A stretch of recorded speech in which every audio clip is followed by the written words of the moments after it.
Hey viewers, welcome to another episode of the Renewalism Show. Good to have you here today evening. And what's fantastic is that today my guest on the show is actually the first person who reviewed this book for me on Amazon. I'm so thrilled to have him here. Not only because we love reviews, right? Yours, also because this gentleman he's a pediatric surgeon. He is also the administrative head of the All India Institute of Medical Sciences, Jodhpur. He's not only an extremely eminent doctor, he also understands the current pressures from an administrative point of view of a hospital no less than AIMS, which is run by the government. And in spite of all of that, Dr. Arvind Sinha has got his outpatient department started this week in Jodhpur. Very, very creditable, extremely well managed.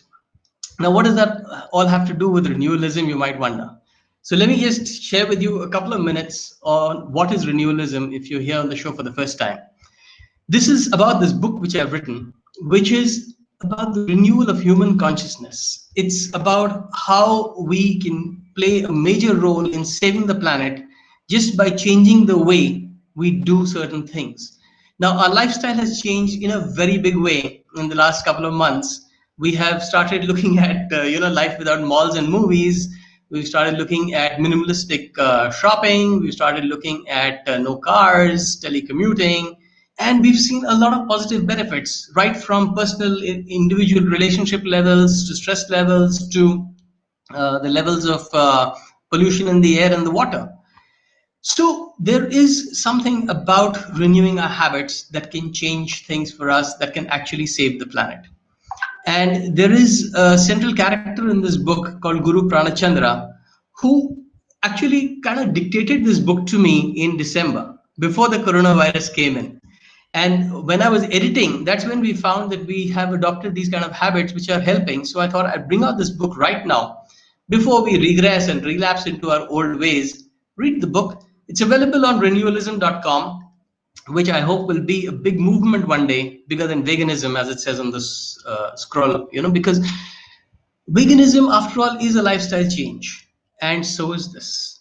But this one is going to see how we change at a mind, body, spirit level, how we change our relationships with others and with the environment, with the planet, and how we change systems. And one of the systems, when you're talking about systems, you're talking about big systems, like the education system, like the distribution, and like medicine. So that's why Dr. Arvind Sinha is a very special guest today, because I love to talk to him about medicine and about whether we really have all the answers. So without further ado, let me bring him on stream.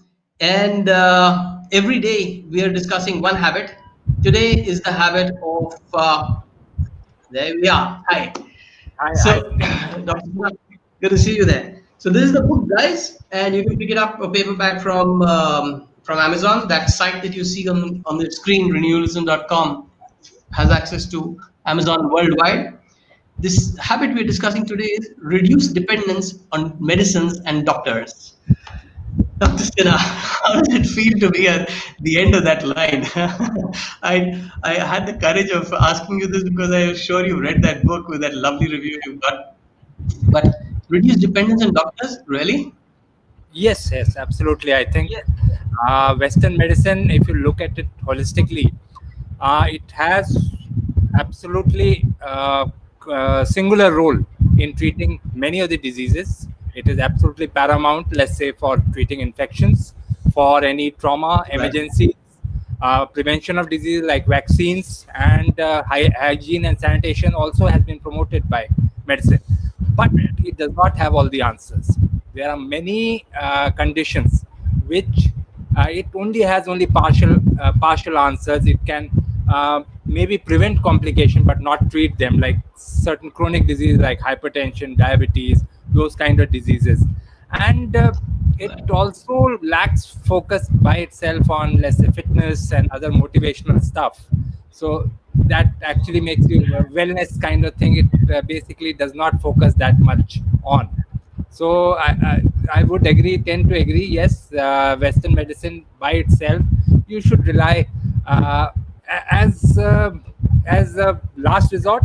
Uh, you should take matters in your hand, and I think health. Everyone should focus on their own health and should not wait for any pill to make them healthy. Right.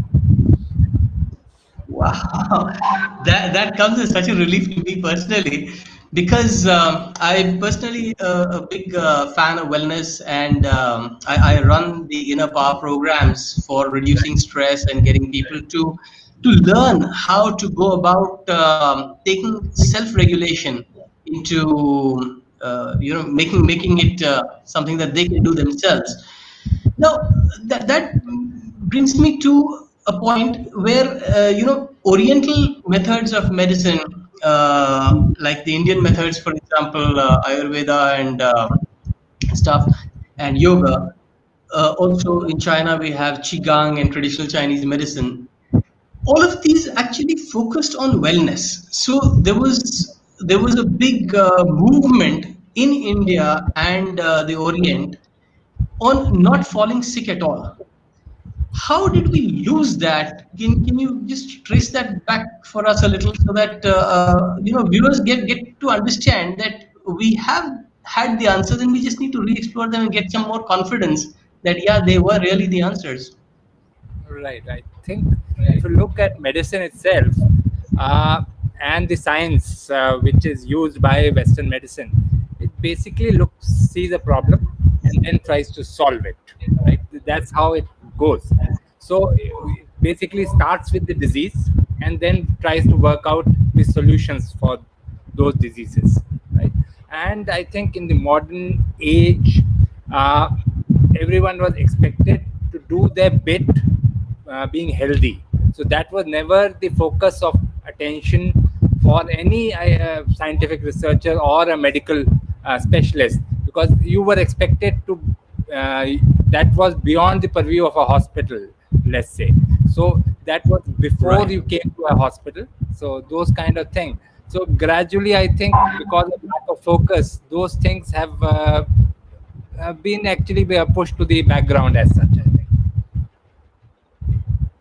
Awesome. So, actually, the objective of the medical professional is to treat people who have to come to the hospital, but it's for the people to know that they don't need to visit, which is very interesting in these times, because with WhatsApp being the main medium of everybody's knowledge about coronavirus, there are lots of views that are coming in. How would you say, from the point of view of being MS of AIMS, uh, what what is the stage at which a person must look at getting out of the self isolation and coming into a hospital if they have contracted those symptoms that we are all aware of? Okay. So for coronavirus symptoms, right? Yeah. So I think the government of India guidelines generally say that if you have had contact with a person or are having symptoms of ILI or influenza-like illness, you should generally get yourself tested, right? So that is Right. one where you would need to come out and get yourself tested. But once you have the positive report, then if you're not too symptomatic, then there is a possibility that you can go into what is known as a home isolation, where you confine yourself to one room in the house, not meet anyone, and try to avoid contact with the outside world for period of about 10 days, right, since the onset of symptoms.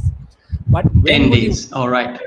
when would you want to go to the hospital after you've been diagnosed is when, because one of the problems with coronavirus is that it affects the lungs, and the uh, coughing and respiratory distress may occur. So if you start having excessive coughing or have excessive fever or saturation, breathing difficulty in breathing itself starts becoming a prominent symptom, then you should definitely go to Mhm. the hospital, get yourself admitted or checked up, whether you require admission or not. So breathing difficulty, I And think, in is that one. case, also, sorry, on that subject, if you have a breathing difficulty, it wouldn't be advisable to get an oxygen cylinder at home. No, not really. Not really, because the it's almost like a cliff. People fall off the cliff very fast, the symptoms. So if you have breathing difficulties, I think you have to go to the hospital and get yourself admitted. Good to know. Good to know. So that's coming from the direct from source. But this book comes at a time when we are going to be lifting ourselves out of the lockdowns in the next few months, we hope. And there is a great chance that people will regress to their old habits, not only in the context of wellness or the lack thereof, but in every other way. And it is the hope that people would see that there are just 30 habits that are listed here, which can actually help people stay the course and get self-regulated. How would you say, doctor, that uh, people can adopt habits more easily? uh, that's one big concern people have, that can I make a switch over, can I, for example, start focusing more on breathing management for stress rather than popping a pill. So it's so easy to pop a pill for stress, but I tell you, if you just breathe 30 seconds every couple of hours, 7 8 times a day, you are going to relieve your stress. But that's me saying that. how, how would you say that people could pick up a habit of that sort? Uh, what I generally follow is, first thing I require for taking up any habit is that you have to have the knowledge behind it, and you have to have the conviction that it, yes, this is of benefit to us. Second process that I use is basically to tell someone that I am trying to do that. That creates peer pressure for me. I've told my Hmm. wife, I've told my children that this is what now I'll be going for the doing for the next 15, 20, 25 days for the foreseeable future.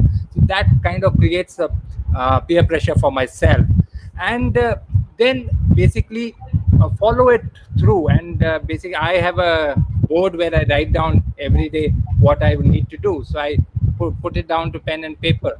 Okay, this is what I have started. And the science is there that if you follow a habit for, let's say, 15 to 20 days, it becomes natural. You stop requiring your willpower to do that thing. It becomes almost at this final level. You keep doing it. So yes, definitely, those are the practices I follow to get the habit. But first is obviously having the knowledge and the belief that whatever new habit you're inculcating is of benefit to everyone. Awesome, awesome. So sticking with this habit of let's say breathing 30 seconds just to change your vibrations, get to peace and calm, is something that can be practiced within 30 seconds by anybody. But my concern is that there is a certain comfort level and a certain, there is a fallback on that pill. The pill is supposed to do the job. If it doesn't do the job, the pill is can be blamed. If I don't breathe for 30 seconds, I'm to be blamed. I'd have to take that responsibility. So, can we get people off pills? I mean, pills for hypochondria, pills for simple stress solutions and stuff like that. Yes, absolutely. True, true, true. I think And stress. would the medical fraternity ever advocate something like that? No, no, absolutely. I think science is there. Science is there. That, breathing, breathing, and mindfulness have tremendous benefits with regards to stress levels. And long-term meditators, in fact, have changes in their thinking pattern, the EEG waves. So those are known science. And I think it's been said that even one conscious breath a day can change the amount of stress that you're feeling. So I think breath work is one of the very important things with regards to stress control. If you are ever try to see how you're breathing whenever you are anxious or stressed out, you'll realize if you just take a moment to see your breathing pattern, you will we will always realize, yes, you are breathing very shallow, and the chest is not expanding that much. And if you take a few moments just to breathe freely, I think the stress levels tremendously go down with even one conscious breath, as I said. So yes, those things are definitely important and should be incorporated. It's one of the things that you will have till you are living, till you are alive. That ability to breathe is something which each one of us will have till you are alive. So it's should not let you down. Thank you. Thank you so much for endorsing that. That means a lot.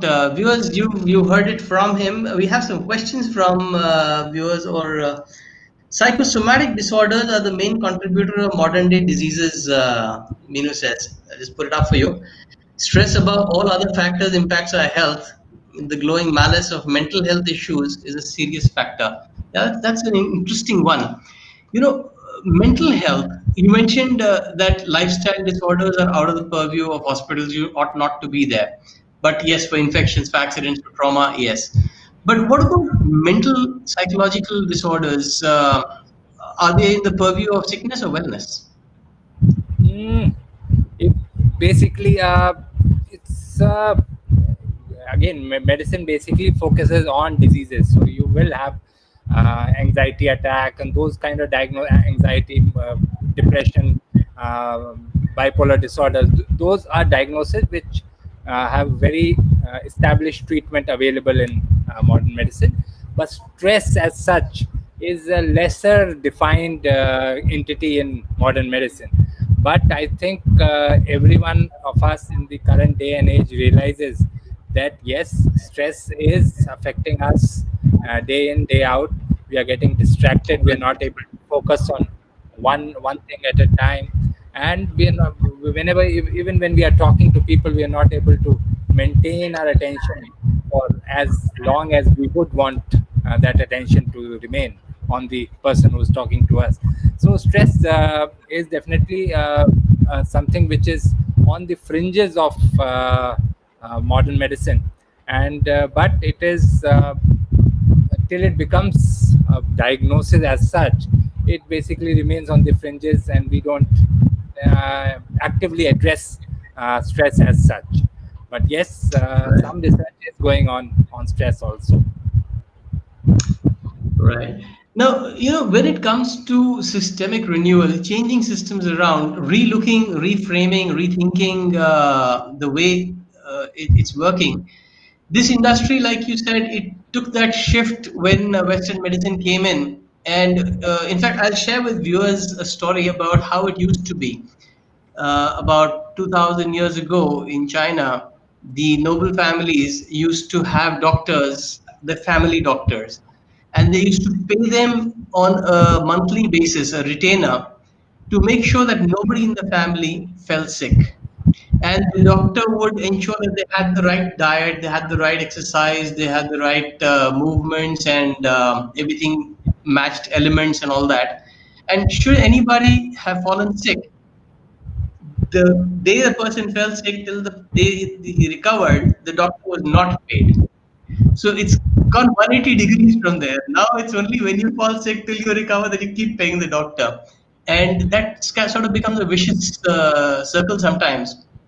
But we'll not get into that part. My question was, if we are to change the system, if we are to renew it and help people understand the self reliance and the importance of food as a medicine, and also exercise and all the good things you talked about, what will the medical fraternity do about it? As an insider of the fraternity, how do you see you and your peers, your colleagues, advising people or making that change, saying that we're not going to people unless they've had accidents or something like that? I don't know. How does one get making that change and going back to 180 degrees? Right. So I think more I realize, when you're younger, you have bad habits, bad eating habits, lack of physical exercise. But what I'm realizing as I am growing older is that people who have a lifetime of good habits generally tend to be better, better place than people who have had bad habits in their youth, where the effects are not that visible, not obvious, but it catches up in later life. So it's not a guarantee that you will be absolutely without illness, but you definitely improve your odds by having great habits. I think if you tackle your fitness, your mental fitness also, and the kind of diet you're taking, I think all three will have a tremendous impact on your health in later life. And if you do an in excess, it can affect you even in your youth also. Wow. So, in effect, what I hear you say is that don't look at the renewal happening from the medical community. The renewal has to happen of the way that you lead your life and your habits. True, Um, true. that's huge. I mean, coming from you, it's really huge because, guys, the renewal of the system. There's nothing wrong with the medical system. It's what's wrong is the way that we are depending on it. The way that we are deciding that anything, a little ache, a little problem, and you pop a pill and that's the solution. It's not the solution. You're taking in more chemical and you have no idea what that's doing to you. You rather regulate your habits, your diet, your exercise, and read this book. It's got solutions to all those things, and you would not need to see a doctor. So I think we agree there that this is not medicine, and Western medicine is not the first recourse. It is the last recourse, and that's what you want to bring into your lives. Are we in agreement, Doctor Gaya? Yes, I mean, obviously, if you have an accident, that will be the first No, recourse for everyone.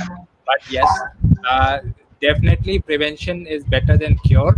So if you can prevent it by leading a healthy lifestyle, have less stress, have breathing exercises, and eat healthy, I think you will go a long way in preventing any of the diseases of lifestyle diseases that occur in people with time. awesome, awesome.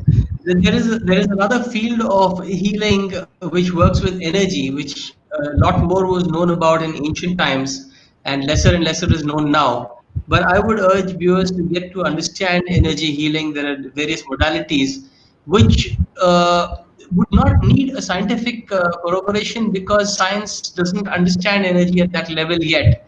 But your own experience with it would have a lot of effect on your own understanding. Like Dr. Sinha said, that to create any habit, he needs to experience it and believe it himself. And the same goes for energy healing. So these are the modalities available, other than putting things in your mouth and hoping for things to get better. So that said, I see we're on the top of 20 minutes. I would like you to make a note that we have this show with a new habit every day at 9 p.m. on the same page. Subscribe to the page below, and so that you keep getting notifications. Subscribe to the video so that you keep getting notifications from the channel. And tomorrow we'll be joined on a very interesting discussion again to do with stress because I believe that a lot of stress comes out because people lack their purpose. When you understand what purpose is, your stress levels immediately go down. So we're going to talk about how to organize your purpose, how to find it, what is it, with a gentleman all the way from the US. He's a best-selling author himself, and he's a marketing whiz, Neil Robert. So I look forward to you participating in that discussion. Meanwhile, hop across over to renewalism.com, pick up the book, and start the good habits. And that said, Dr. Sinha, would you like to leave our viewers with something that they can chew over as we say goodbye? I Some think last words? during times of Corona and COVID, I think it's important to tell people that yes, go and meet your own family members, create human connections, and try to be as physical and lead a healthy life and stay safe. Awesome, awesome. We've got some very, very powerful advice today. Thank you so very much. And we're going to sign off on that one. Thank you. Have a great evening. Thanks, Dr. Sinha.